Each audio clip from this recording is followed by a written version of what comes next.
Dieu le Père a envoyé Jésus, son Fils. Vous savez pourquoi? Jésus est Dieu, le Fils. Dieu est un seul Dieu, mais qui se manifeste éternellement en trois personnes éternelles, le Père, le Fils et le Saint-Esprit. Et les trois forment un seul Dieu. Même si vous ne comprenez pas exactement les relations entre le Père, le Fils et le Saint-Esprit, ça ne fait rien, vous croyez.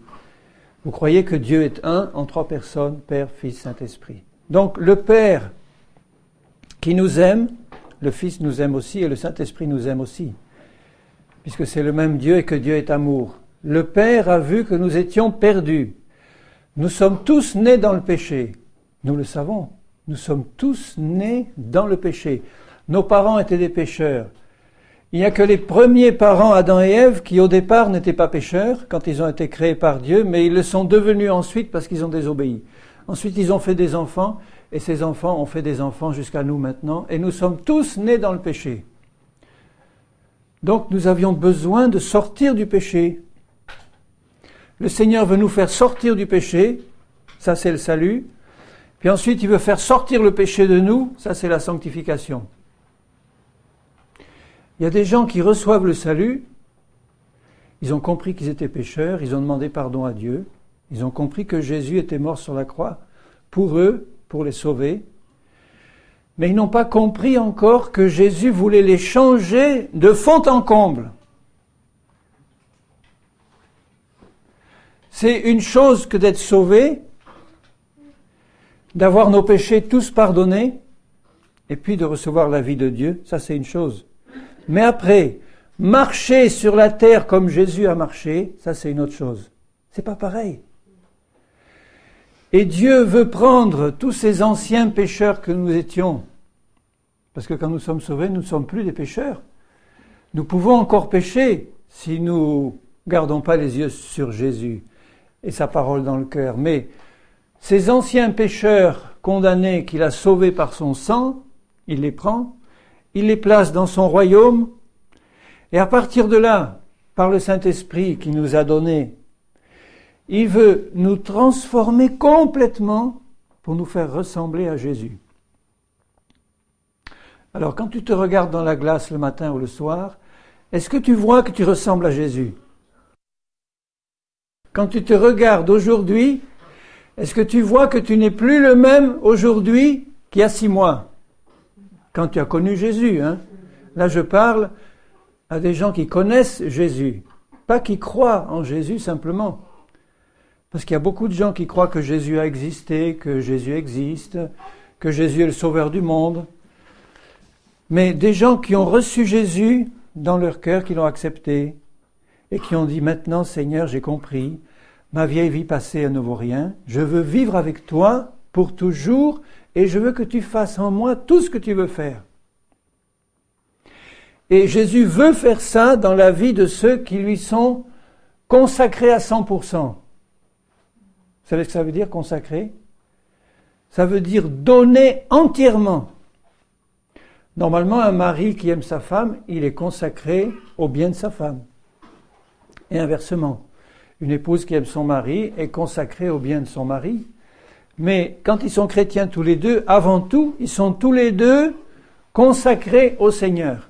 Ça veut dire qu'ils ont compris que quand on vient à Jésus, on ne s'appartient plus, on appartient au Seigneur.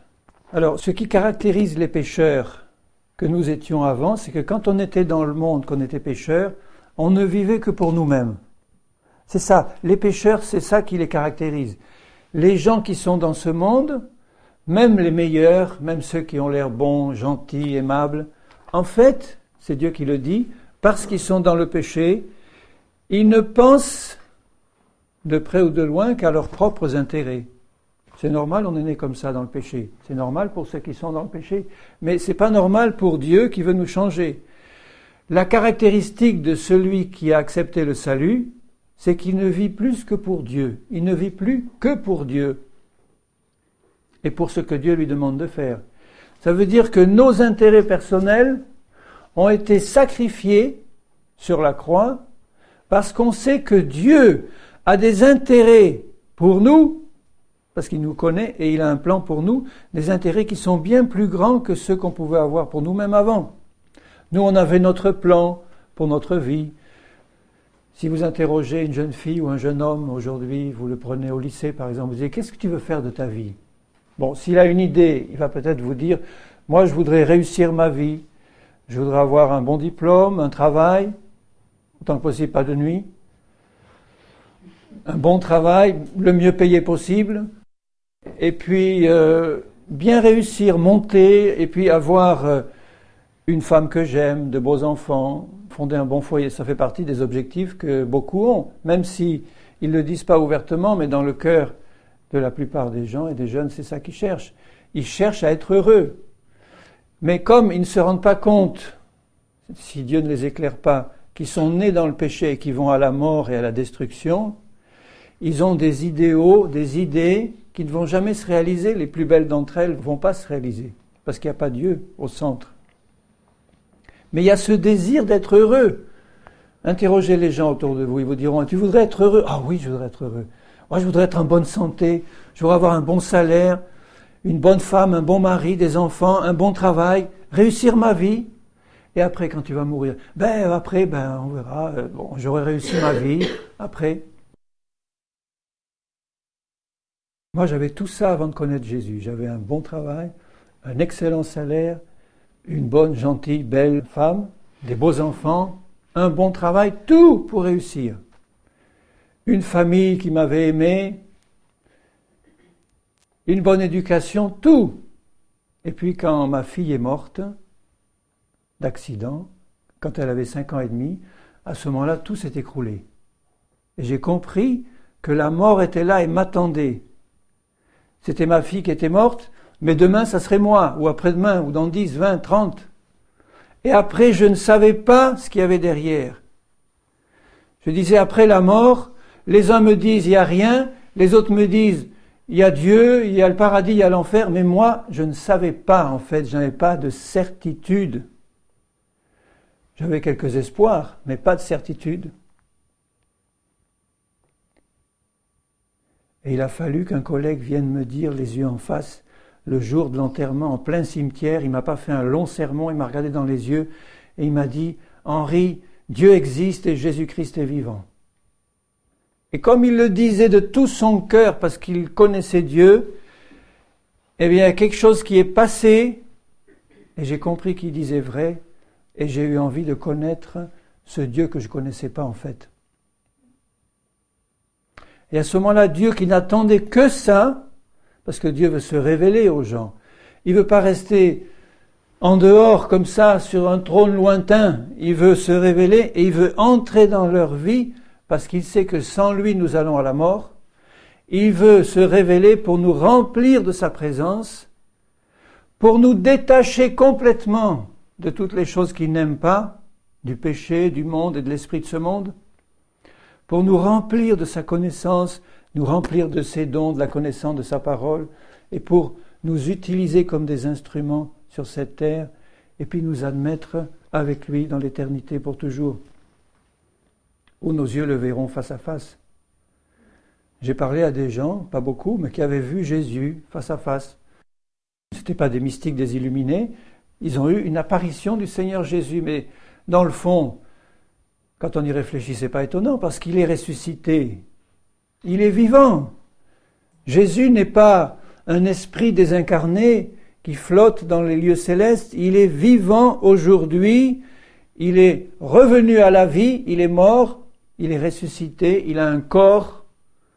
Il a des mains, des bras, des yeux. Et s'il voulait, il pourrait là venir au milieu de nous. Je veux dire, il y est par son esprit présent.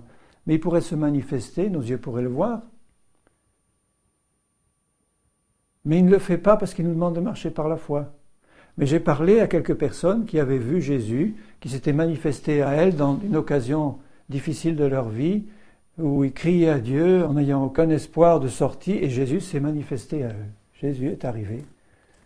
Je connais un pasteur comme ça, il était en train de prier dans sa chambre à genoux, et puis la chambre s'illumine et il voit le Seigneur Jésus lui apparaître. je vous conseille quand même, quand vous avez une apparition de ce genre, de prier et de tester l'apparition. Mais bon, quand c'est le Seigneur Jésus qui se manifeste, il y a quelque chose dans notre cœur, quand nous sommes enfants de Dieu, qui doit nous le dire. Mais je dirais à ceux qui peuvent avoir des expériences comme ça, je dis méfiez-vous. Si une apparition vient devant vous, testez-le. Et si c'est quelqu'un qui vous dit « Je suis le Seigneur Jésus », eh bien, le Seigneur Jésus ne se fâchera pas si vous essayez de contrôler qui apparaît. En disant « Qui es-tu vraiment ? Es-tu le Jésus de Nazareth qui est né à Bethléem, qui est le Fils du Dieu vivant, qui est mort sur la croix, qui est venu dans un corps de chair et de sang pour nous sauver ?» Si c'est un ange de lumière, un séducteur, il ne pourra pas dire oui. Il ne peut pas. Mais si c'est le Seigneur Jésus, vous n'aurez aucune crainte. En tout cas, il lui était apparu. Et puis quand Jésus est sorti de la pièce, il a vu les traces de ses pas là sur la poussière de sa chambre. Quelque chose comme ça, il m'avait raconté ce qu'il avait vu. C'est celui qui avait été amené au ciel ensuite, après avoir été mort. Je vous avais raconté son témoignage. Il était mort, c'est au début de ma conversion, il était mort de gangrène généralisée. Les deux jambes gangrénées complètement, et les médecins l'avaient condamné. Et puis, il s'est vu aller au ciel dans son esprit. Il a vu Jésus, il lui a montré sa place dans le ciel qu'il attendait. Il lui a montré l'enfer. Et puis il lui a dit, maintenant, c'est pas encore ton heure, il faut que tu redescendes pour témoigner de ce que tu as vu, qui est écrit dans ma parole. Il est redescendu, et puis il m'en a parlé. C'est lui que j'ai entendu la première fois que je suis allé dans une église pour écouter l'évangile. Mais des témoignages comme ça, il n'y en a pas beaucoup. Et le Seigneur nous demande, nous, de marcher par la foi et par la révélation que son Esprit nous donne dans le cœur. Parce que quand l'Évangile nous est annoncé, l'Évangile, c'est la bonne nouvelle qu'il y a quelqu'un qui est venu nous sortir pour nous sauver et nous donner sa vie et nous remplir de lui. La bonne nouvelle, c'est ça, quand on arrive devant le Seigneur et qu'on entend cette bonne nouvelle de l'Évangile, nos cœurs doivent être ouverts à cette bonne nouvelle et doivent s'ouvrir à la réalité de Jésus. À ce moment-là, le Saint-Esprit qui travaille dans notre cœur nous montre que nous avons besoin de Jésus, nous montre que sans lui nous sommes perdus, nous montre que nous sommes des pécheurs et nous montre que nous avons un Sauveur qui veut nous sortir de là pour nous donner la vie éternelle. Et quand vous recevez la vie éternelle dans votre cœur, quand vous devenez une nouvelle création, je vous assure qu'il y a quelque chose de changé. Même si un certain nombre de choses sont encore à transformer, et même beaucoup dans notre vie, on reçoit dans notre esprit la vie de Dieu qui nous change. Et quand on a fait une conversion véritable à Jésus, qu'on s'est repenti de nos péchés, qu'on a compris que nous étions pécheurs et qu'il fallait demander pardon à Dieu, et qu'on a compris qu'il fallait donner toute sa vie au Seigneur maintenant, en coupant tous les ponts derrière, en disant maintenant je t'appartiens, maintenant c'est tout pour toi, j'ai compris. Maintenant je n'ai qu'un but dans ma vie, c'est te connaître toujours mieux et te servir à 100%. Est-ce que tu as fait ça une fois avec Jésus? Oui? Tu as dit Jésus, je veux te connaître et je veux te servir à 100%. Ce que Dieu veut, c'est des hommes et des femmes qui s'engagent de tout leur cœur, mais qui ne s'engagent pas de tout leur cœur comme ça, comme les gens allaient à la guerre avant, la fleur au canon. Hein, c'est pas ça du tout, c'est en connaissance de cause. Ça veut dire, Seigneur, tu me montres, si je me donne entièrement à toi, tu me montres ce que ça va me coûter, et tu me montres ce que tu attends de moi. Je ne dis pas ce que je vais gagner, puisque ce n'est pas dans ce sens-là qu'il faut le voir, mais je gagne tout quand j'ai Jésus. Tout m'est donné gratuitement. La vie éternelle, un Dieu qui m'aime et qui est prêt à prendre ma vie pour s'en occuper jusqu'au bout, jusqu'à mon dernier souffle ou jusqu'au retour proche du Seigneur. Il revient bientôt. Il y en a qui ne vont pas connaître la mort, vous entendez? Il y en a qui vont être enlevés vivants quand Jésus va revenir. Et je dis, Seigneur, que je fasse partie de cela. Parce que nous sommes dans la génération qui va voir le retour de Jésus. Et il y en a peut-être beaucoup parmi nous qui vont voir le retour glorieux du Seigneur vivant, qui vont être changés en un clin d'œil, qui vont monter à sa rencontre. Alléluia. Alors dans Luc 14, Jésus dit à ceux qui veulent le suivre, il leur dit des choses très fortes. Luc chapitre 14. Jésus veut des hommes et des femmes qui s'engagent en connaissance de cause à 100%. Et il dit, donc au chapitre 14 et au verset 25, de grandes foules faisaient route avec Jésus. Vous savez, les foules suivaient Jésus parce qu'il faisait des miracles, il guérissait tous les malades qui le lui demandaient. Jésus guérissait tous les malades qui lui demandaient, sans une seule exception, vous voyez ça dans la parole. Il multipliait les pains, il donnait à manger aux foules. Et les foules le suivaient, parce qu'elles avaient besoin de la vie. C'était des foules comme les foules d'aujourd'hui, des foules remplies de gens qui étaient dans des difficultés épouvantables, surtout à cette époque-là. Il n'y avait pas tout le confort qu'on peut avoir, mais aller dans certains pays d'Afrique, d'Asie ou d'ailleurs où ils sont très pauvres, où il n'y a rien, où ils vivent avec quelquefois 50 francs français par mois, et encore. Eh bien, ces hommes et ces femmes, du temps de Jésus, ils n'avaient presque rien pour vivre. Ils étaient là, occupés par les Romains dans leur pays. C'était un peuple opprimé, c'était un peuple qui attendait un libérateur. Il y avait plein de malades, d'éclopés, d'aveugles, de sourds, de muets. Des foules languissantes et abattues qui suivaient Jésus parce que Jésus avait quelque chose de bon à leur donner. Jésus se retourna et leur dit, « Si quelqu'un vient à moi et s'il ne hait pas son père, sa mère, sa femme, ses enfants, ses frères et ses sœurs, et même sa propre vie, il ne peut pas être mon disciple. Quiconque ne porte pas sa croix et ne me suit pas ne peut pas être mon disciple. » Quand Jésus dit ça, il faut comprendre dans quel sens il le dit, vous avez compris. Il ne nous dit pas de haïr notre père, notre mère. C'est un terme très fort qu'il emploie pour montrer que quand on a à choisir entre Jésus et ma femme, ou mon père ou ma mère ou mes enfants, s'il faut choisir, je choisis Jésus. Ça veut dire que si mon père essaye de me détourner de Jésus, s'il fait des menaces ou s'il fait des séductions pour me montrer que je ne dois plus être chrétien, que je ferais mieux de suivre un tel ou une telle, ou de faire autre chose, que je deviens fou, à ce moment-là, je dois choisir Jésus et ça va me coûter. Parce que je vais avoir des oppositions. Les gens ne vont pas être contents que je suive Jésus à 100%. Le diable n'est pas content quand quelqu'un suit Jésus à 100%. Et il voudrait nous décourager pour nous envoyer des épreuves dès qu'on prend un engagement total avec Jésus, pour nous décourager et puis nous faire « Oh, j'étais plus tranquille quand je ne m'étais pas consacré à Jésus, je menais ma petite vie de chrétien tranquille, les réunions et pas plus, à la rigueur la dîme. » J'ai entendu quelqu'un me dire ça il n'y a pas longtemps. Chaque fois que j'ai voulu m'engager à fond avec Jésus, j'avais un coup dur après. Alors j'ai fini par arrêter. Je dis voilà, je lui ai dit mais tu t'es laissé avoir par le diable. Il a réussi à te faire croire que chaque fois que tu t'engages, tu vas avoir des coups durs, donc tu ne vas pas t'engager. Alors c'est exactement l'inverse. Il essaye de t'intimider pour t'arrêter, mais si tu connais ta place en Jésus, si tu connais l'autorité que tu as dans le Seigneur, si tu connais la place que Jésus a créée pour toi en lui, dans le Père Céleste, là dans les cieux, si tu connais ta position en Christ, si tu as compris la croix, si tu as compris que tu es une nouvelle création, tu n'as pas à craindre le diable, ni les coups durs du malin, parce que dans les coups durs, Jésus est là avec toi et Jésus est là pour t'en sortir. Même si tu es un peu perclus ou que tu ramasses quelques bosses dans le combat, après le Seigneur est là pour te guérir. Ne t'inquiète pas. Mais vous voyez, c'est très fort. Il dit, il faut que tu haïsses ta propre vie, même ta propre vie.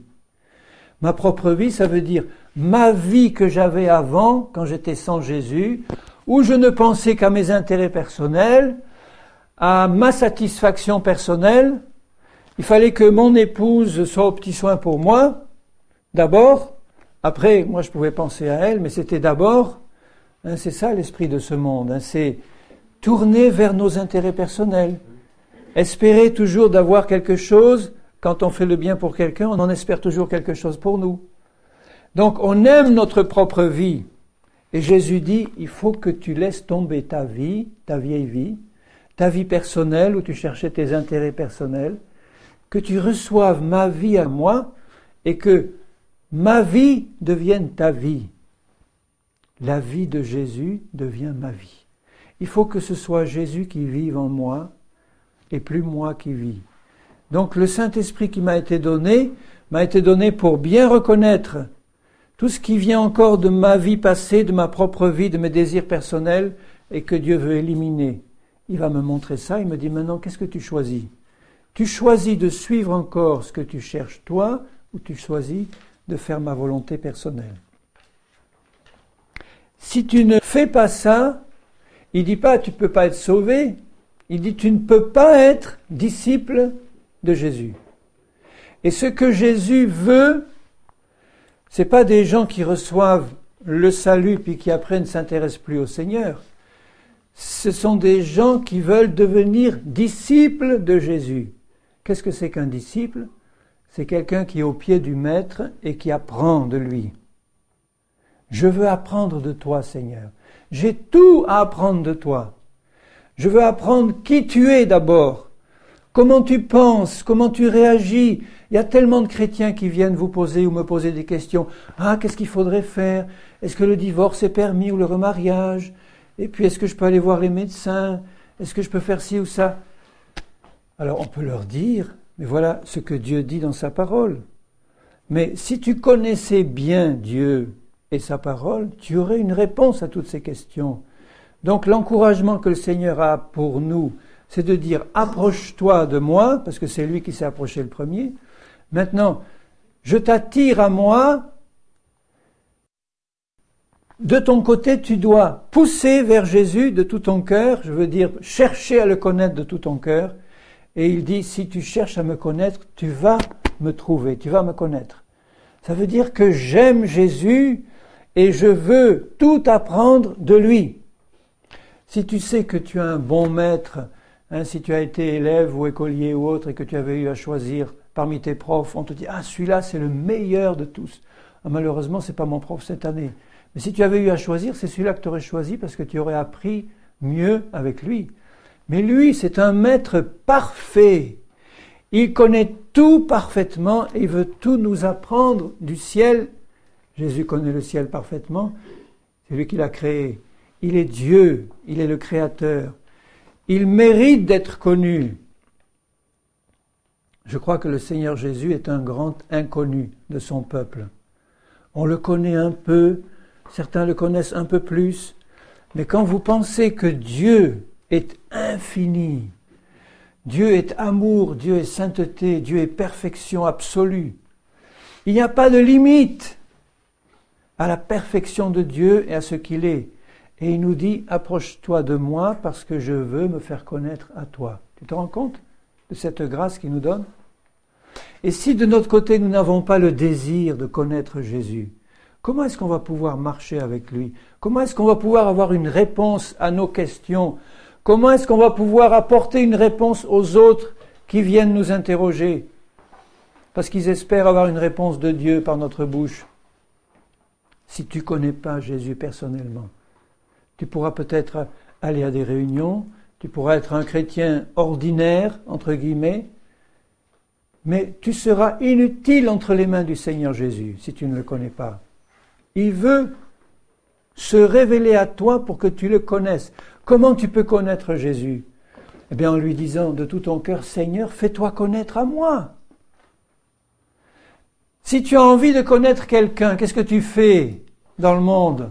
On t'a parlé de quelqu'un, mais tu as envie de le connaître, qu'est-ce que tu fais ? Tu t'arranges pour y aller, pas vrai ? Tu t'arranges pour trouver un moment où tu vas le voir, où tu vas lui parler. On m'a parlé de vous, je veux vous connaître. Eh bien, ce Dieu qui a créé toutes choses, qui a toute la connaissance du monde, qui a tous les moyens du monde, qui a tout l'or et l'argent du monde, qui a le pouvoir de guérir, qui a le pouvoir de sauver, ce Dieu-là, il mérite d'être connu et il veut se faire connaître à toi. Il ne veut pas des gens simplement qui suivent une religion, qui ont compris que, bon, il y avait un enfer, alors ça risque de me coûter cher si je ne me tourne pas vers Dieu, je risque d'aller en enfer et j'aime pas trop ça, alors je vais bon, je vais faire ce qu'il faut, mais connaître Jésus.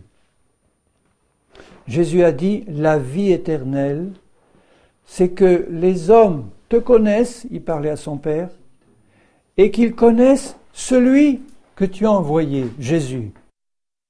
Donc, mes bien-aimés, si vous voulez consacrer votre vie à Jésus, la première chose qu'il faudra faire, c'est décider de connaître Jésus et de le connaître jusqu'au bout.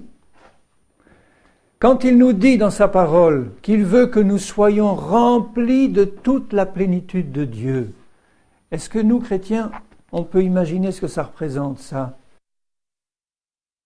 Être rempli de la plénitude de Dieu, ça veut dire être rempli aussi de la connaissance de Dieu. Ça veut dire qu'on se sera approché de Dieu parce qu'il nous a attirés à lui, et il a dit maintenant, je vais me révéler à toi. Et il va se révéler progressivement. S'il se révélait d'un seul coup, on ne pourrait pas tenir. Il va se révéler progressivement, et il nous a fait la promesse qu'il se révélerait complètement. Ici et dans l'au-delà. Puisque nous devons être remplis de toute la plénitude de Dieu, puisque nous devons grandir pour arriver à la pleine ressemblance de la stature parfaite de Jésus, ça veut dire que pour faire cela, il va falloir que nous connaissions Jésus et qu'il se révèle à nous. Jésus veut se révéler à nous. Le grand Dieu de l'univers veut se révéler à toi. On n'est pas des petits pions là qui veut déplacer comme ça en disant « bon, j'ai un plan ». Il veut se révéler à toi pour que tu le connaisses dans la paix. Que dans le secret de ta chambre, tu sois là, enfermé devant ton Père céleste avec Jésus, le Saint-Esprit. Que tu déverses ton cœur, tu dis « Seigneur, révèle-toi à moi. Révèle-moi ta parole. » Puisque la Bible est la parole de Dieu. La Bible, c'est le souffle de Dieu qui est sorti de sa bouche, qui est passé par des mains d'hommes qui ont écrit, inspirés par le Saint-Esprit, et ils ont écrit tout ce qui sortait du cœur de Dieu. Donc quand ces choses-là, tu ouvres ta Bible pour dire « Seigneur, révèle-toi à moi », mais le Saint-Esprit qui est en toi va t'ouvrir le cœur du Seigneur Jésus. Quand tu lis ça, tu pénètres dans un esprit de méditation et de prière, tu pénètres dans le cœur de Jésus. Plus tu médites la Bible en priant, plus le Seigneur se révèle à toi. Toutes ces différences entre chrétiens, ah vous avez le petit groupe là, et puis le grand groupe là, puis là le groupe moyen, puis ils ne se fréquentent pas. Ah ceux-là, on ne veut pas les voir parce qu'ils parlent en langue, ou ceux-là, non, ils chassent les démons, alors on ne les touche pas. Et ceux-là, qu'est-ce qu'ils font? Bon, ceux-là, on ne les voit pas, on ne les entend pas, ils sont tranquilles. Bon, tous ces petits groupes-là, sans communion réelle entre eux, ce n'est que l'indication, hélas, d'un manque général de connaissance de Jésus. Gardez un doigt sur Luc 14 et puis regardez dans Éphésiens 4. Dans Éphésiens 4, il dit, au verset 11, « Dieu a donné les uns comme apôtres, les autres comme prophètes, les autres comme évangélistes, les autres comme pasteurs et docteurs. » Il parle des ministères là qui travaillent pour le Seigneur au milieu du peuple de Dieu pour l'enseigner ou l'édifier. Et il dit, tous ces gens-là ont été donnés pour le perfectionnement des saints, en vue de l'œuvre du ministère et de l'édification du corps de Christ, jusqu'à ce que nous soyons tous parvenus à l'unité de la foi et de la connaissance du Fils de Dieu. Donc le but de Jésus, quand il voit tous ces chrétiens divisés, dispersés, Dieu se dit, il faut changer ça avec mes enfants, il faut que je les fasse grandir pour qu'ils soient tous dans l'unité de la foi. L'unité de la foi vient de la parole de Dieu, l'unité de la foi, c'est l'unité de la révélation de la parole. Plus d'interprétations différentes. Ah bon, moi je baptise avec 3 gouttes, moi je baptise par immersion, moi je baptise au nom de Jésus, moi je baptise au nom du Père, du Fils et du Saint-Esprit, moi je baptise par avant, moi je baptise par arrière. Et il y a des églises entières qui sont bâties là-dessus.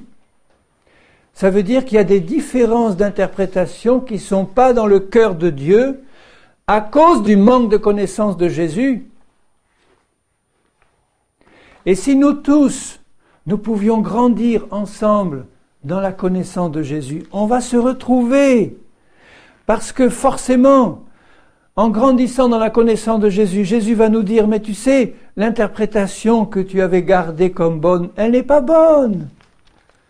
Je vais te montrer la vérité, parce que le Saint-Esprit t'a été donné pour te conduire dans toute la vérité. Je vais te montrer.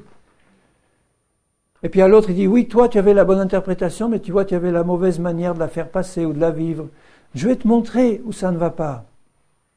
Et si nous grandissons tous dans la connaissance de Jésus, je parle d'un couple, c'est pareil, je parle de frères et sœurs ou dans une église, dans l'intérieur de la même église ou d'églises entre elles, si nous grandissons dans la connaissance de Jésus, nous allons grandir dans l'unité de la foi, nous allons avoir les mêmes révélations sur la parole de Dieu et nous serons un, concrètement, parce que nous sommes déjà un dans l'esprit. On est déjà un dans l'esprit, mais on a besoin de cette unité de la foi et l'unité de la connaissance du Fils de Dieu. Vous voyez comment il le dit, l'unité de la foi et l'unité de la connaissance du Fils de Dieu. Donc il veut que ce que tu connais de Jésus, toi, et ce que je connais de Jésus, deviennent de plus en plus profonds, de plus en plus complets, parce que quand on aura tous la même révélation du Fils de Dieu, nous serons unis. Donc vous voyez, toutes ces divisions, ce n'est que la confession de fait d'un manque de connaissance de la parole de Dieu et de Jésus au milieu des enfants du Seigneur. Donc on n'est pas là pour se placer au-dessus des uns ou des autres en disant « moi je connais plus que toi, alors maintenant toi tu... » C'est pas ça du tout, c'est au contraire, dans le royaume de Dieu, plus on monte dans la connaissance de Jésus, et plus on devient semblable à lui. Et lui qui est le Dieu de l'univers, le Créateur, qui est descendu sur terre pour devenir un serviteur, il va nous remplir de cet esprit-là. Plus tu vas monter dans la connaissance de Jésus, plus dans la pratique, tu vas être humble et tu vas comprendre que tu es là pour servir dans l'esprit de Jésus. C'est pour ça que les apôtres, les prophètes, etc., ce ne sont pas des gens qui doivent être placés au-dessus comme intermédiaires supplémentaires entre Dieu et les hommes. Une caste de super sacrificateurs extra. C'est au contraire des hommes et aussi des femmes pas dans les 5 ministères, mais qui exercent aussi un ministère dans le corps de Christ. Ce sont des gens qui ont compris, en connaissant Jésus, quel est l'esprit qui anime Jésus, un esprit d'amour, de sainteté, de service et de discernement, de sagesse, pour pouvoir nous comporter comme Jésus. C'est ça que Jésus veut. C'est quand tu te regardes dans la glace le matin, tu vois la stature de Jésus grandir en toi. Tu vois toi diminuer, disparaître, et la stature de Jésus grandir. Et il ne peut le faire que si tu as soif dans ton cœur. Il ne faut pas suivre Jésus par obligation parce qu'on t'a dit tu vas être perdu si tu ne suis pas Jésus. Bien sûr, ça compte. Mais il faut y aller parce que tu as soif de connaître Jésus. Parce qu'il t'a montré qui tu étais sans lui. Il t'a montré tout ce qu'il veut faire de toi. Il veut te changer pour te faire ressembler à lui. C'est formidable. Si nous étions tous à la ressemblance de Jésus.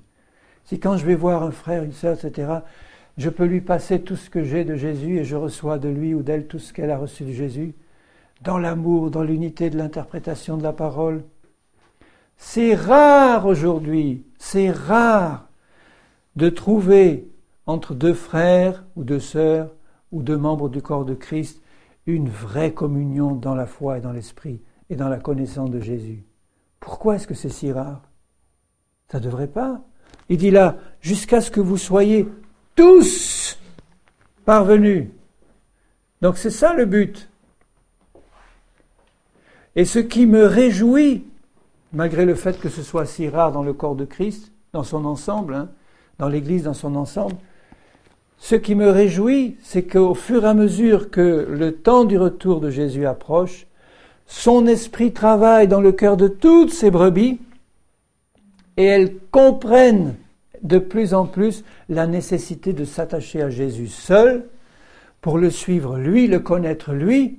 Et quand on connaît Jésus, on ne fait pas de bêtises. Je veux dire, plus tu le connais, plus tu as la sagesse de Dieu, plus tu vas pouvoir être utilisé par Dieu, mais plus tu vas être aussi conscient de tes responsabilités dans le service du Seigneur. Donc ce qui me réjouit, c'est ça, c'est que au milieu d'une marée d'incrédulité, d'un océan d'apostasie, eh bien partout dans le monde, il y a les petites lampes, les lumières du Seigneur Jésus, les brebis de Jésus, qui sont dispersées partout dans toutes les dénominations, toutes les églises, et même ailleurs et en dehors, qui sont là et qui cherchent de tout leur cœur à connaître Jésus et sa parole.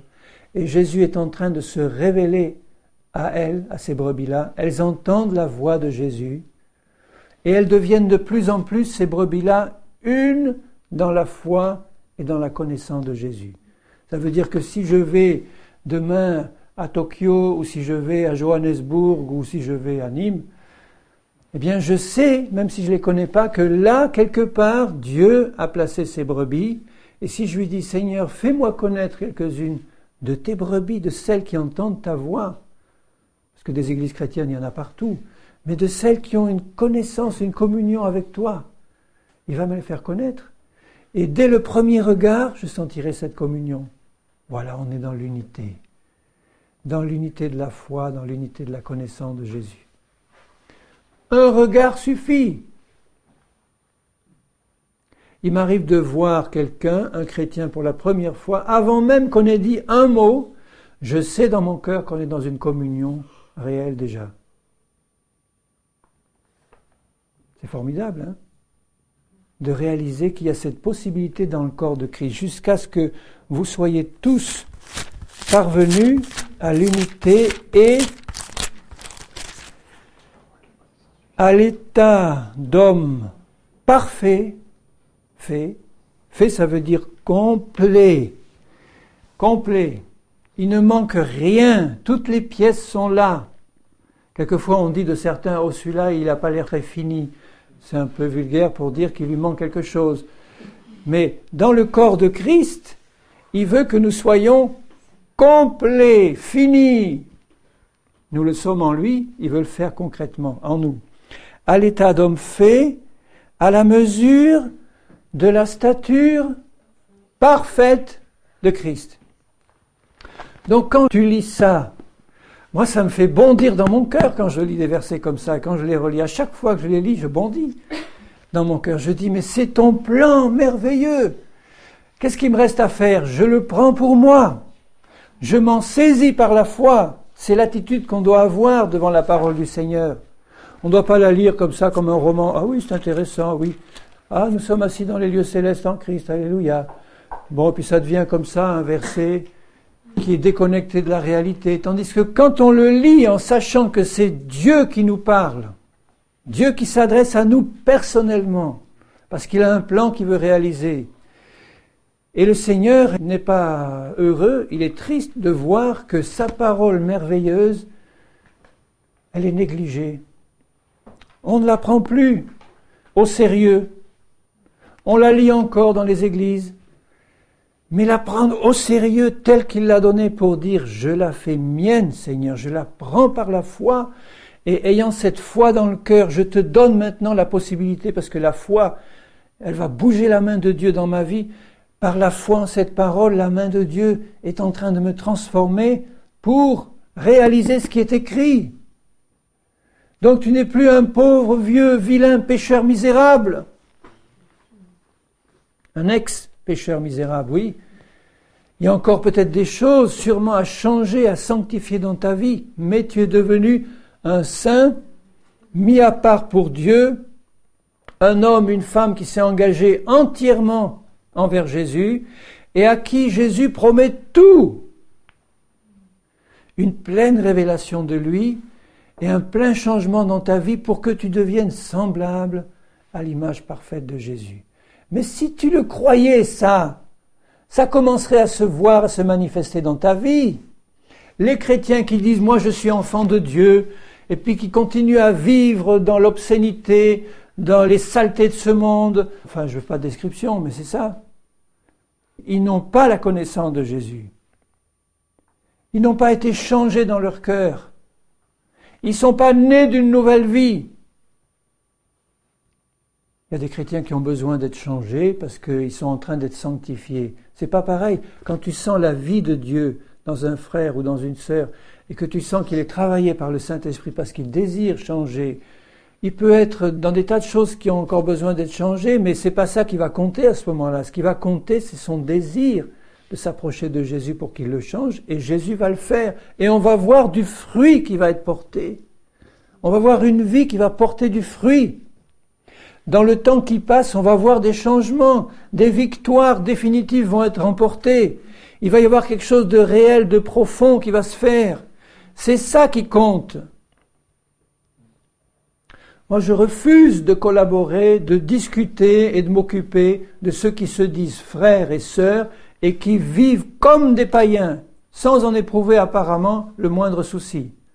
Ce ne sont pas des hommes et des femmes nés de nouveau, si je ne discerne pas dans leur cœur la repentance de Dieu qui est à l'œuvre et le désir d'avancer avec le Seigneur. Il y a beaucoup de gens de ce monde qui font profession d'être chrétiens pour profiter de tout ce que les bons chrétiens ont à leur donner, mais leur vie n'a pas été changée. Ils n'ont pas reçu la vie éternelle. Il faut avoir le discernement du Seigneur pour voir comment les traiter. Si ton ennemi a faim, tu lui donnes à manger, tu lui donnes à boire. Mais si c'est quelqu'un qui se dit chrétien et qui vit dans le désordre, voyez comment Paul dit qu'il faut les traiter, sans être des pharisiens et des légalistes. Mais ça veut dire que si, dans ton cœur à toi, tu as soif du Seigneur Jésus, tu as soif de connaître Jésus, tu as soif de connaître la parole de Dieu, te remplis de plus en plus de la connaissance de Jésus, il va aussi te donner la sagesse, concrètement, de savoir ce qu'il faut faire, comment réagir, comment parler à quelqu'un, comment le traiter, et comment le faire dans la vie de Jésus, pas de manière légaliste, mais dans la vie de Jésus, comment Jésus aurait fait. Et autant Jésus était rempli de compassion pour les misérables de ce monde, des gens qui voulaient s'en sortir mais qui n'y arrivaient pas, des pauvres, des malheureux, des pécheurs qui criaient là pour avoir du secours. Mais autant il était dur vis-à-vis de ceux qui se prétendaient les religieux de son siècle et qui le rejetaient en fait parce qu'ils ne voulaient pas marcher avec lui. C'est contre eux qu'il a les paroles les plus dures, les paroles les plus fermes. Et c'est le même Jésus rempli d'amour parce qu'il savait que ces gens-là avaient une carapace tellement épaisse qu'il fallait des paroles fortes pour briser cette carapace. Et des paroles fortes, il y en a eu dans la bouche des apôtres, et dans la bouche de Paul, dans la bouche de Pierre. Imaginez que Paul, en écrivant aux Corinthiens, dans une église qui était pleine de désordre et de problèmes, qui leur dit « Mais comment vous acceptez au milieu de vous quelqu'un qui va avec sa belle-mère? Vous ne vous êtes pas humilié plutôt? Et vous ne l'avez pas mis à la porte? Et il est là au milieu de vous, chantant les Alléluia et participant aux réunions. » Et s'il le faisait, c'était pas par compassion et amour fraternel, c'était parce que les autres en faisaient pratiquement autant, ou presque. Parce que les Corinthiens étaient une église où il y avait plein de problèmes, de division, d'impureté, de chair. Et Paul les secoue avec amour, il les secoue dans un esprit de père spirituel, puisqu'il dit « Vous êtes mes enfants, c'est moi qui vous ai amenés à Christ ». Et il dit qu'un tel homme soit livré à Satan pour que sa chair soit détruite, pour que son esprit soit sauvé au jour de Christ. Ce n'est pas une parole forte, c'est une parole remplie de l'amour du Seigneur Jésus.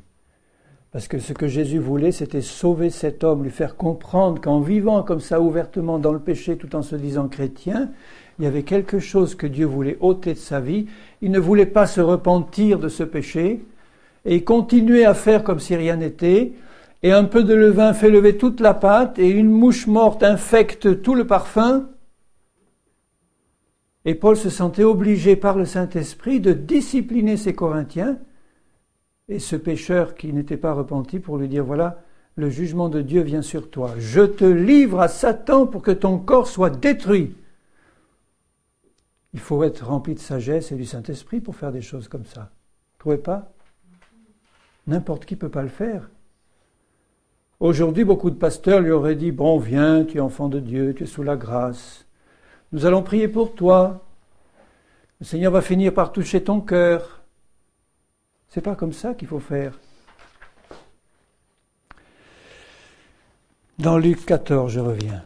Au verset 28, il dit « Lequel de vous, s'il veut bâtir une tour, ne s'assied d'abord pour calculer la dépense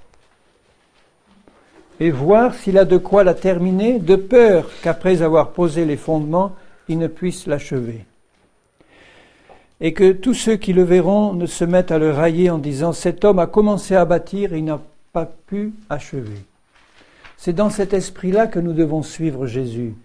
Je suis Jésus parce qu'il a un travail à faire dans ma vie. Il doit construire son temple. Je suis son temple. Il doit le construire et l'amener à la perfection avec tous les autres temples pour former ensemble le grand temple spirituel du Seigneur. Donc Jésus veut des hommes et des femmes qui s'engagent à fond et qui calculent d'avance le coût que ça va leur coûter. S'ils n'ont pas calculé d'avance le coût, ils n'arriveront pas à finir.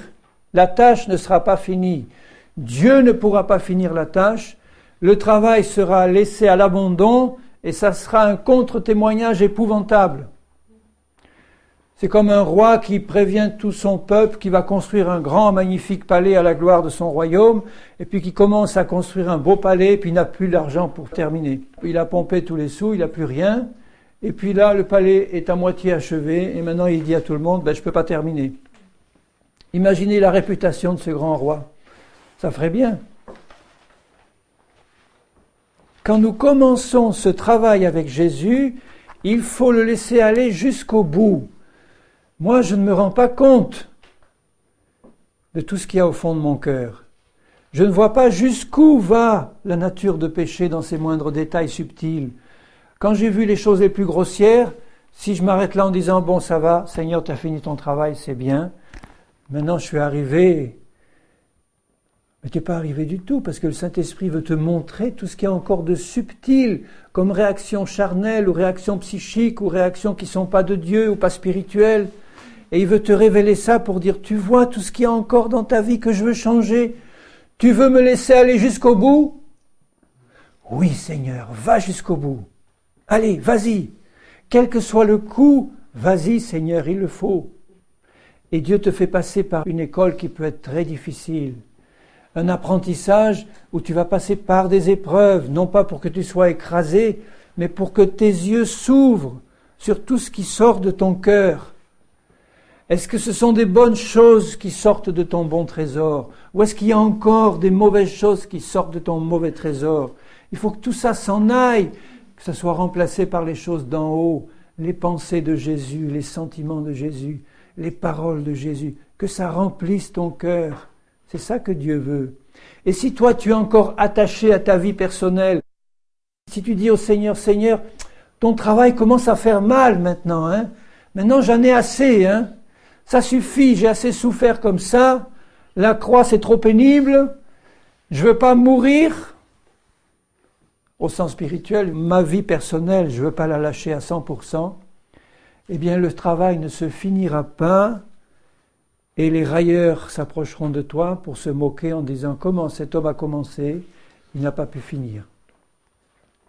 Vous vous rendez compte du plan de Jésus, te transformer à l'image parfaite de Jésus, faire de toi un homme et une femme semblables à Jésus, quel travail puissant, quel travail immense, seul Dieu peut le faire.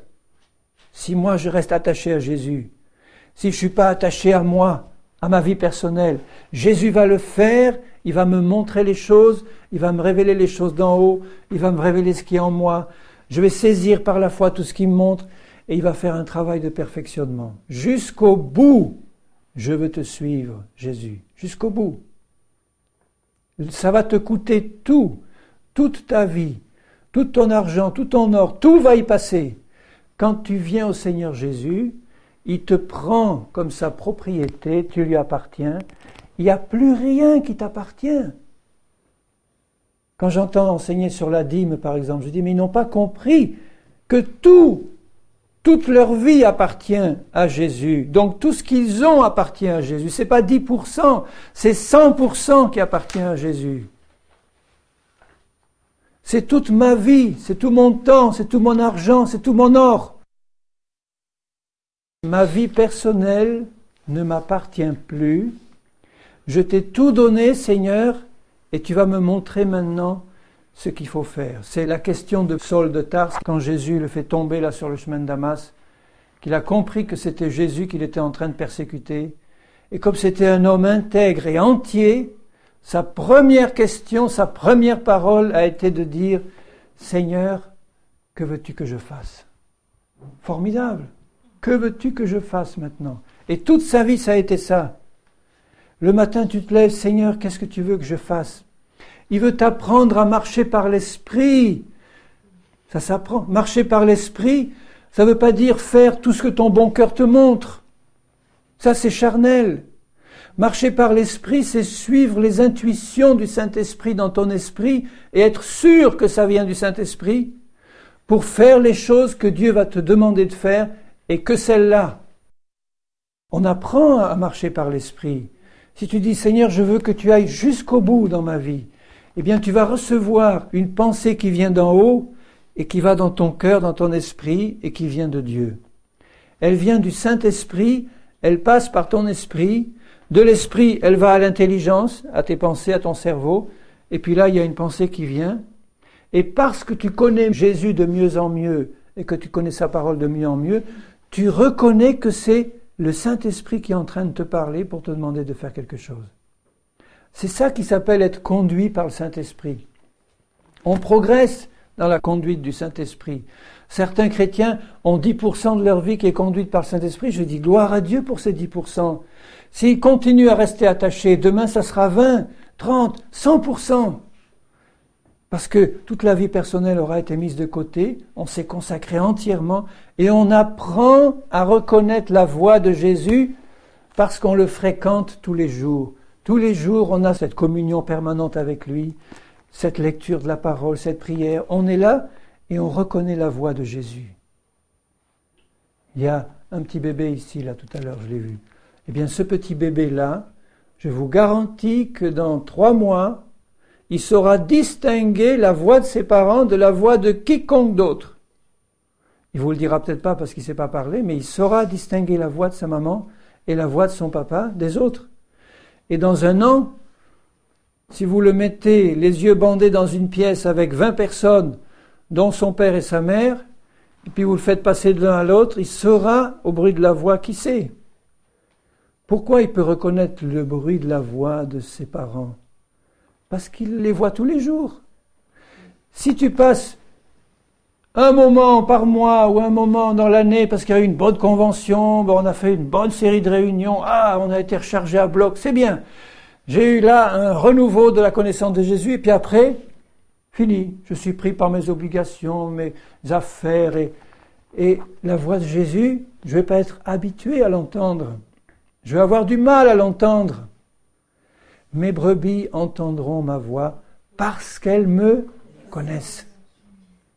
Plus je fréquente Jésus, plus je vais connaître sa voix. Et si je connais sa voix de mieux en mieux, et que j'ai un cœur obéissant, je vais suivre les intuitions du Seigneur. Au début, il va me parler par des circonstances, des portes qui se ferment. Bon, il travaille aussi comme ça, parce qu'il sait que je ne peux pas toujours entendre parfaitement sa voix. Mais au fur et à mesure que je grandis avec lui, les circonstances et les portes qui se ferment vont de plus en plus laisser la place à l'intuition de l'esprit qui parle à mon cœur et qui me montre non, ça, tu ne dois pas le faire, ou ça, tu vas le faire, ou là, c'est la direction de mon esprit, pas ça. Il y a une paix qui vient dans le cœur quand on a la pensée de Dieu, qu'on n'a pas cette paix quand on n'a pas la pensée de Dieu. C'est précieux, ça. Un chrétien doit cultiver sa relation avec Jésus. C'est la clé de sa liberté en Christ. Il faut que nous soyons libérés en Christ de tout contrôle humain, de tout contrôle des églises des hommes, de tout contrôle des dénominations des hommes, de tout contrôle des ministères humains qui feraient pression sur nous pour nous contrôler. Il faut être libéré entièrement. Libéré, ça ne veut pas dire indépendant, faire tout ce qu'on veut. Ça veut dire savoir de moi-même, par ma connaissance de Jésus, entendre la voix de Dieu personnellement pour être dirigé par Jésus. Et il mettra sur ma route des frères et des sœurs qui me donneront la pensée du Seigneur, mais c'est parce que déjà dans mon cœur, j'ai la communion avec Jésus. Si je n'ai pas cette communion avec Jésus, que je rencontre un frère spirituel qui va me donner une parole de Dieu, je vais la recevoir parce qu'elle me paraît bonne, et puis le lendemain c'est un autre qui me paraît spirituel qui va me donner une autre parole, mais ça c'était pas de Dieu du tout. Comment est-ce que je vais pouvoir discerner ? Il y a des ministères qui ont cette spécialité, ils y vont partout, puis ils font des prophéties personnelles sur les gens. Tous les gens qui rencontrent à toi, il y a ci et ça. Bon, il y a du bon, il y a du mauvais, je ne dis pas que tout est mauvais, mais comment les personnes concernées vont savoir que ça vient de Dieu ou pas ? Ça peut être très grave, une prophétie personnelle, si vous n'avez pas une communion avec Dieu personnelle. Si un grand ministère vient vers toi en disant « Dieu m'a parlé pour toi, il faut que tu vendes ta maison, toute ta voiture, et puis que avec ta femme et tes enfants, tu ailles au Basutoland pour être missionnaire. » Alors, tout ça, avec des miracles à l'appui, des guérisons. Alors, si tu n'as pas une connaissance personnelle de Jésus et que tu fais ça et que ça ne vient pas de Dieu, tu te rends compte un peu où ça va te mener ? Dans 3 ans, tu reviens du Basutoland ratissé. Tu auras appris, certes, quelque chose, mais difficilement. Alors que si tu cultives ta relation personnelle avec Jésus, le jour où cet homme-là viendra te dire ça, parce que tu auras la connaissance de Jésus, tu sauras discerner que ça vient vraiment du Seigneur. Le Saint-Esprit t'aura parlé avant, d'abord, et ça sera une confirmation, où le Saint-Esprit va confirmer ça parce que tu vas attendre qu'il le fasse pour toi, et tu vas jamais prendre une direction donnée quelque part simplement parce que quelqu'un t'a demandé de le faire. Si tu fais ça, tu n'es pas libre en Christ. Et cette liberté, c'est quelque chose de super précieux que Dieu veut nous donner. Là où est l'Esprit de Dieu, là est la liberté. Il est venu pour nous affranchir. La vérité vous affranchira. Et plus je suis libre, plus je suis disponible pour le service du Seigneur. Vous croyez qu'il peut se servir de quelqu'un qui n'est pas libre, qui est ligoté, qui a la crainte des hommes, qui dépend toujours de ce que l'un ou l'autre, ou Paul ou Pierre vont dire, de telle prophétie ou de telle chose qui se passe? Il ne peut pas servir le Seigneur. Alors que quand nous sommes libérés de toutes ces contraintes, que nous sommes libres entièrement de tout ce qui est démoniaque, de tout ce qui est humain, on va pouvoir être un instrument entre les mains de Dieu et nous ne ferons pas des choses qui vont être contre la volonté du Seigneur. On va peut-être être considérés comme des diviseurs ou des gens qui empêchent les autres de tourner en rond, c'est vrai, comme Jésus l'a été, mais quand tu es conduit par le Saint-Esprit, tu ne vas pas apporter des mauvaises choses aux autres. Tu apporteras le Seigneur et ça suffit. Je lis la fin, verset 33. Ainsi donc, quiconque d'entre vous ne renonce pas à tout ce qu'il possède ne peut être mon disciple. Tout ce qu'il possède, y compris notre propre vie. Et c'est quelque chose de sérieux. Tu peux être testé sur ce plan-là, comme tant d'autres ont été testés et tant d'autres sont testés aujourd'hui.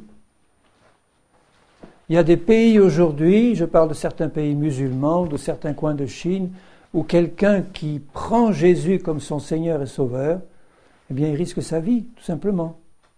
Et s'il est encore attaché à sa vie propre, il ne pourra pas être vraiment un disciple de Jésus, dont Jésus va pouvoir se servir. Qu'est-ce qui nous attend dans notre pays, la France, dans les années qui viennent ? Vous savez ce qui va se passer ? Nous avons besoin d'une foi solidement accrochée pour tenir dans la tourmente qui vient. Une foi accrochée au Seigneur, seul et à sa parole. Il a nourri 3,5 millions d'hommes et de femmes dans le désert alors qu'il n'y avait rien à manger, rien à boire. Comment ? Par la manne du ciel qui est tombée tous les matins, par l'eau qui sortait du rocher. Il y a aujourd'hui des chrétiens qui font des provisions dans des greniers, des choses pour les jours difficiles, mais vous ne pensez pas que c'est un manque? Je ne veux pas juger, hein. Je ne juge pas, mais pour ma part, je dirais le Dieu Tout-Puissant qui a nourri 3,5 millions de personnes dans un désert affreux et brûlant, par sa manne qui tombait du ciel tous les jours et par l'eau qui sortait du rocher, ne pourrait-il pas s'occuper aussi de ses enfants avec ses moyens surnaturels qui sont les siens? Comme il a nourri Élie près du torrent de Kérith, les corbeaux venaient lui apporter tous les jours du pain et de la viande, et il avait de l'eau à boire au torrent jusqu'à ce qu'elle soit tarie. Et quand elle a été tarie, eh bien, il a pourvu par un autre moyen. C'est ça notre Dieu. Si tu renonces à tout, tu vas tout retrouver en Jésus. Si tu cherches d'abord Jésus, tu auras tout en lui. Rien ne va te manquer. Rien ne vous manque si vous êtes en Jésus-Christ, puisqu'il est notre tout. Il est le Créateur. Le sel est une bonne chose, mais si le sel perd sa saveur, avec quoi l'assaisonnera-t-on? Ce qui va donner du sel à ta vie, c'est la présence de Jésus en toi. C'est ça le sel. Le sel conserve et le sel purifie.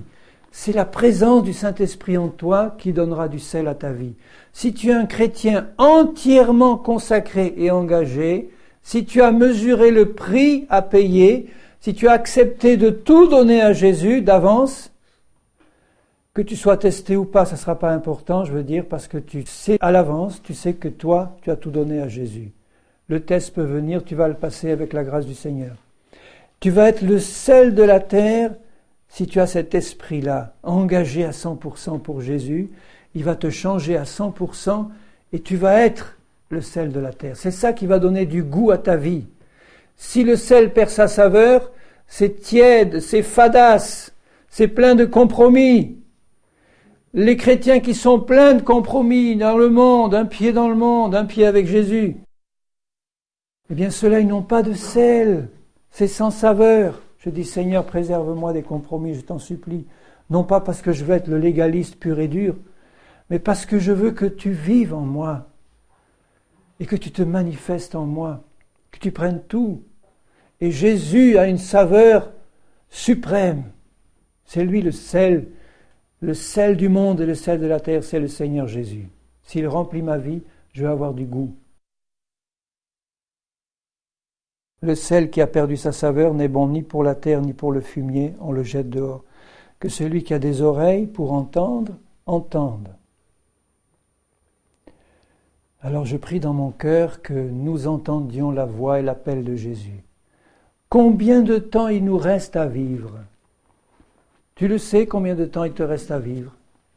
Je souhaite que tu vives le plus longtemps possible, que tu sois heureux et que tu aies la bénédiction du Seigneur sur ta vie. Est-ce que vous savez quand Jésus va revenir?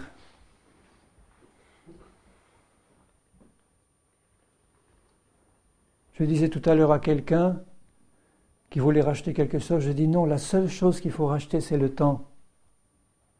Le temps nous est compté. Le temps nous est compté. Il nous reste peu de temps.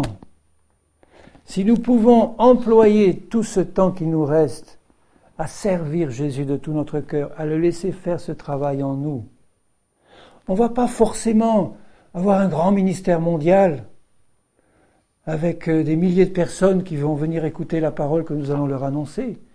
Mais là où nous serons une source permanente de bénédiction pour ceux qui veulent du Seigneur. Pour les autres, on sera une source permanente d'ennui. Mais on sera une source permanente de bénédiction pour ceux qui ont soif. On sera un oasis dans le désert. Là où tu es, tu peux être dans ta famille. Ne crains pas à n'avoir à t'occuper que de ta famille. C'est un ministère glorieux. Si tu peux remplir ta maison de la présence de Jésus, t'occuper de ton mari ou de ton épouse avec l'esprit de Jésus et de tes enfants, et les amener tous à la connaissance de Jésus avec toi, c'est un ministère glorieux. De là peuvent sortir des Wesley, des Whitefield et tant d'autres. La maman de Wesley Elle avait, je ne sais pas, 14 ou 16 enfants, à une époque où il n'y avait ni machine à laver, ni elle avait peut-être des servantes, mais c'était une femme de Dieu qui prenait le temps de s'occuper dans le Seigneur de ses enfants. Et l'un d'entre eux est devenu un grand revivaliste qui a amené des millions de personnes à Jésus. S'il n'avait pas eu la maman qu'il a eue, et le foyer chrétien qu'il avait eu, il n'aurait pas été ce qu'il a été. Donc tu vois, par ta connaissance de Jésus et par ton désir de tout donner et de tout recevoir de lui, tu vas être là où tu es une source de bénédiction permanente. Et c'est ça que Jésus veut. Parce qu'on en a besoin. On a besoin de la manifestation de Jésus. Seigneur, j'ai besoin que tu te manifestes en moi. J'ai besoin que tout ce qui est d'en bas disparaisse. Et j'ai besoin de te connaître tel que tu es, et la profondeur de ton amour, la hauteur, la grandeur, la largeur. Seigneur, qui est semblable à toi ? Qui peut se comparer à toi ? Mon cœur désire te connaître, te servir, être un instrument entre tes mains. Je désire répandre la bonne odeur de Christ partout, Seigneur. Et je te prie pour mes frères, mes sœurs qui sont là. Je te prie, Seigneur, pour que tu mettes ce désir dans leur cœur de s'approcher de toi toujours plus, de recevoir de toi, de ne pas garder, Seigneur, pour eux des choses de leur vie passée ou des compromis dans leur vie, mais que tu deviennes leur tout et qu'ils te donnent tout sans arrière-pensée. Et Seigneur, révèle-toi à chacun de tes enfants, comme tu l'as promis. Que tes brebis entendent ta voix pleinement, que nous puissions être dirigés par ton esprit dans tes plans parfaits. Tu connais tout, Seigneur. Aussi, je te prie que tu bénisses, que tu accordes ta grâce ce soir encore, et que tu te révèles. Pour ta gloire, Seigneur, je te le demande au nom de Jésus-Christ. Amen.